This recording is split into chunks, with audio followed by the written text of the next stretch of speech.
주선전나 자신감을 갖자. 안녕하세요. 주식 강사 유튜버 반갑습니다. 몰빵에 대한 부분에서 하단에서 많이 늘려주는 요런 어떤 부분이 되는데, 여기에서 턴 어라운드에 대한 부분이 굉장히 좀 세게 나와줄 수 있는. 그래서 HMM 아니 보면 해운주의 레전드인데 왜 주가가 이렇게 앞으로 치고 나가는 모습 좀 보여줘야 되는데. 그래서 자, 아무튼 이런 부분에서 자, 올해 10조의 흑자 전망, 내년은 적자다. 이건 뭐 전망일 뿐이죠. 또 뭐 다른 어떤 좋아질 수 있는 그런 모습 나와줄 수 있으니까. 그래서 아인슈타인 얘기했던 요런 어떤 부분 볼까요? 정말 요런 어떤 부분, 위대하고 감동적인 모든 것은 자유롭게 일하는 이들이 창조한다. 뭐 이런 어떤 점을 정말 어떤 아인슈타인 형이 얘기한 이런 부분이 되겠죠. 그래서 정말 위대하고 감동적인 모든 것은 자유롭게 하는 일하는 이들이 창조하는 그런 어떤 부분이 되겠죠. 예, 그래서 정말 어떤 자유롭게 창조하는 거, 이런 게 또 굉장히 중요한 그런 어떤 포커스가 또 많이 된다. 그래서 코로나19 사태 이후 컨테이너 운임이 떠받쳤던 주요 지표가 해운사의 불리한 방향으로 바뀌고 있는 영향이 크는 그런 어떤 부분이 된다는데. 그래서 자, 일본 투자은행 노무라는 HMM 올해 3분기 매출 5조 원과 영업이익 2조 8천억을 기록할 것으로 봤고요. 국내 증권사들의 전망치 평균에 4조 6,120억, 영업이익 2조 5,501억 원을 웃도는 그런 어떤 부분. 그래서 그러나 이런 부분. 노무라는 HMM의 컨테이너 운임 하락에 2023년 하반기부터 영업 손실을 내고 2024년부터 순손실을 기록하고 있는. 그래서 국내 증권사들은 HMM 내년도 영업이익이 올해보다 절반 가까이 줄어들 것이라는 그런 어떤 점을 또 많이 말해주고 있죠. 그래서 HMM이 매출이 94%는 컨테이너선이 차지하는 컨테이너 운임 지표인 상하이 컨테이너 운임 지수가 연초 이런 어떤 5,109.6포인트, 그래서 1,922.95포인트까지 하락했다. 그래서 노무라는 2023년까지 SCFI의 평균 800대까지 떨어질 수 있다고 예상을 하고 있고요. 그런 부분에 HMM은 2,997억 원의 영업 손실을 냈었던.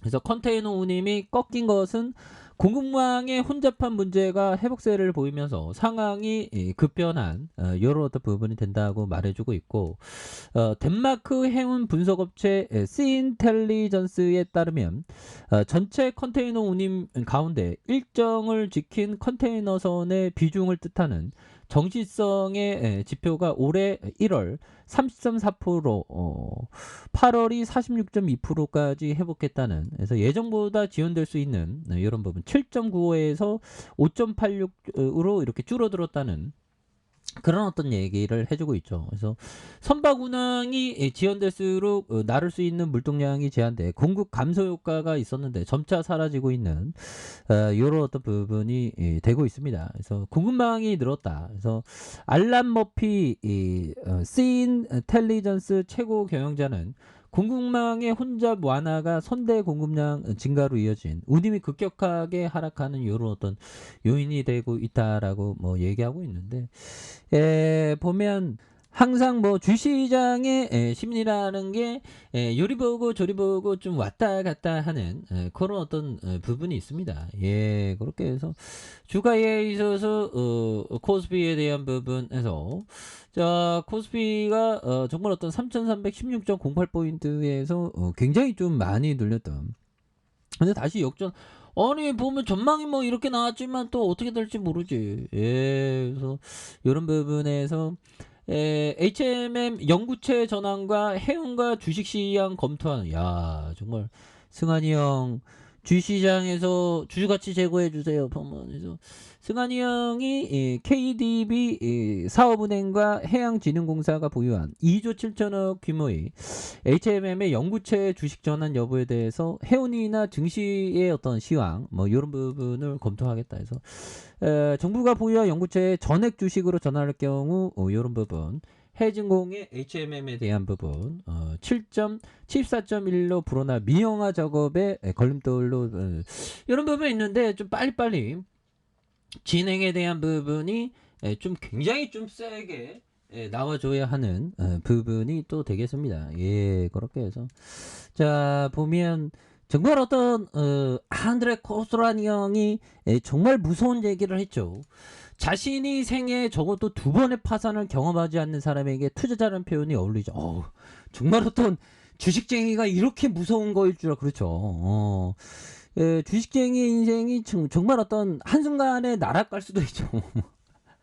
근데 항상 보면 그런 주식 하는 사람은 항상 자신을 돌아보는 그런 어떤 것이 굉장히 어떤 중요한 그런 어떤 부분이 또 많이 된다. 뭐 이런 점을 좀 말씀드리면서 자 버핏형이 말을 했죠. 거래 활동을 하지 않으면 많은 성공을 거둘 수 있다. 대부분의 투자자는 지속적으로 사고 팔려는 유혹을 이기지 못한다. 오 그렇죠.